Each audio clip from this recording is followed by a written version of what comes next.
सीधा साधा, क्योंकि हम ही हैं असली। पश्चिमी एशिया में व्याप्त असुरक्षा और अस्थिरता पर चिंता जताते हुए प्रधानमंत्री नरेंद्र मोदी ने बुधवार को G20 नेताओं से कहा कि यह सुनिश्चित करना महत्वपूर्ण है कि इजरायल और हमास युद्ध क्षेत्रीय संघर्ष का रूप न ले।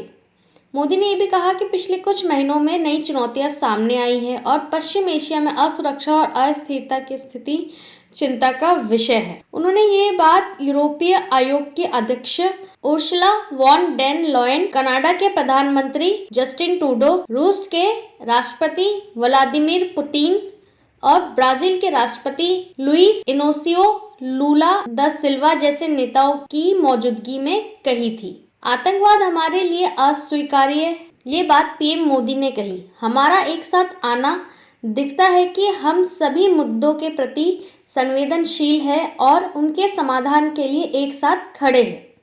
उन्होंने G20 नेताओं को संबोधित करते हुए कहा, पिछले साल 16 नवंबर को जब इंडोनेशिया के राष्ट्रपति जोको विडोडो ने मुझे औपचारिक तौर पर G20 की अध्यक्षता सौंपी थी, तब मैंने कहा था कि हम इस मंच को समावेशी, महत्वाकांक्षी, कार्रवाई उन्मुख और निर्णायक बनाएंगे। मोदी ने यह भी कहा कि अविश्वास और चुनौतियों से भरी इस दुनिया में यह विश्वास ही है जो सभी को एक साथ बांधता है। उन्होंने कहा, मैं उस क्षण को कभी नहीं भूल सकता जब दिल्ली में हम सभी ने G20 में अफ्रीकी संत का स्वागत किया था। G20 द्वारा दुनिया को दिया गया समावेशिता, यह संदेश अभूतपूर्व है।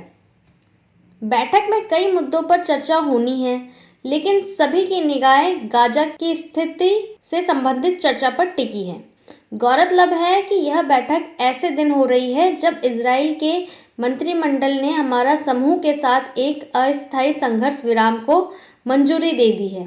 उससे 6 सप्ताह के युद्ध में पहली बार ठहराव आने की उम्मीद है। सीधा साधा न्यूज़ रूम से मुस्कान गुप्ता की रिपोर्ट।